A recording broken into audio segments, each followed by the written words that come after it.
জামাত ইসলামের আমির মহোদয়ের সাথে আমরা কথা বলেছি। এই বাংলাদেশের শরিয়া ল অর্থাৎ শরিয়া আইন উনি বাস্তবায়ন করবেন না। আমাদের আমির জামাত বলেছেন যে বাংলাদেশের বিদ্যমান যে আইন, সেই আইনেই বাংলাদেশ চলবে, যেখানে সব ধর্মের সম্মান এবং মর্যাদা রক্ষা করা হবে এবং এই আইনটি যথেষ্ট হবে। জামাত ইসলামের আমির মহোদয়ের সাথে আমরা কথা বলেছি।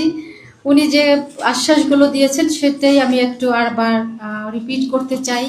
যেটা উনি জাতির উদ্দেশ্যে বলেছেন সেটা হলো, যদি মহান সৃষ্টিকর্তা ওনাদেরকে এই দেশ পরিচালনা করার সুযোগ দেন, তাহলে এই বাংলাদেশের শরিয়া ল অর্থাৎ শরিয়া আইন উনি বাস্তবায়ন করবেন না। এটা আমাদের জন্য খুব ভালো বিষয় ছিল। এবং যারা আমাদেরকে নিজেদেরকে মনে করি যে আমরা এই দেশে সংখ্যালঘু, উনি বলেছেন সংখ্যালঘু হিসেবে যেন আমরা নিজেদেরকে পরিচিত না হই, বরং আমরা যারা ছোট সম্প্রদায়ের অর্থাৎ লোক কম তাদেরকে উনি বলেছেন যেন সন্তানের মতো করে তিনি আমাদেরকে আগলে রাখবেন। যেটা আলোচনা হয়েছিল, উনি প্রশ্ন করেছিলেন যে যদি আপনারা জনগণের সমর্থন নিয়ে রাষ্ট্র পরিচালনা বা সরকার পরিচালনার সুযোগ পান, তাহলে কোন আইনে আপনারা দেশ চালাবেন? এটাই ছিল মূল প্রশ্ন। এখানে থাকে অনেকে জিজ্ঞেস করেন যে শরিয়া আইনে না অমুক মডেলে তমুক মডেল, এগুলো। আমাদের আমির জামাত বলেছেন যে বাংলাদেশের বিদ্যমান যে আইন, সেই আইনেই বাংলাদেশ চলবে, যেখানে সব ধর্মের সম্মান এবং মর্যাদা রক্ষা করা হবে এবং এই আইনটি যথেষ্ট হবে। এইভাবে চলেছে, এটাই। আমরা সকলে একটি কথায় একমত, সেটি হলো আল্লাহর জমিনে আমরা ইসলামী হুকুমত কায়েম করতে চাই।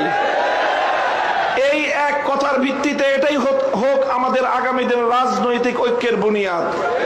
যারা যারা আল্লাহর জমিনে কোরআনী শাসন কায়েম করতে চায়, তারা আমরা আগামী দিনে একটি ব্যালট বাক্স নিয়ে জাতির সামনে আমরা এক মঞ্চে হাজির হব। আমি মনে করি বাংলাদেশে অনেকগুলো ইসলামিক মহল থাকলেও বাংলাদেশে ধর্মীয় এবং ইসলামী সেক্টরের কিয়াদত উলামায়ে দেওবন্দের হাতে। এটার মধ্যে কোনো ধরনের দ্বিমত অথবা কোনো সংশয়ের কোনো অবকাশ নেই। বাংলাদেশে যদি 4 লক্ষ মসজিদ থাকে, 3.5 লক্ষ মসজিদের ইমামতের এবং মেম্বারের দায়িত্ব উলামায়ে দেওবন্দের হাতে। কাজেই ধর্মীয় সকল অঙ্গনগুলোকে ঐক্যবদ্ধ করার ঐতিহাসিক দায়িত্ব উলামায়ে দেওবন্দের কাঁধে। আর এ কথা অস্বীকার করার কোনো উপায় নেই। দেওবন্দি উলামায়ে কেরামের সাথে সংশ্লিষ্ট যতগুলো রাজনৈতিক সংগঠন রয়েছে, তার মধ্যে সর্ববৃহৎ রাজনৈতিক সংগঠন ইসলামী আন্দোলন বাংলাদেশ। কাজেই সেই জায়গা থেকে ইসলামী আন্দোলন বাংলাদেশের দায়িত্ব সবচেয়ে বেশি। আলহামদুলিল্লাহ, আমি সাক্ষী দিচ্ছি লাখো জনতার এই মজমায় আমরা হযরত পীর সাহেব চরমনায় সৈয়দ রেজাউল করিম সাহেব হাফিজাহুল্লাহর মধ্যে সেই উদারতা এবং সেই আন্তরিকতা আমি প্রত্যক্ষ করেছি, আমি সাক্ষী দিচ্ছি। এজন্য আমরা আশাবাদী আগামী দিনে ইনশাআল্লাহ আমাদের ঐক্য প্রতিষ্ঠিত হবে। ওদের গোমর তো ওরাই ফাঁস করছে, দেখছেন আপনারা। ক্ষমতায় গেলে শরিয়া আইনে দেশ চালাবে না, প্রচলিত ইংরেজদের আইনে দেশ চালাবে।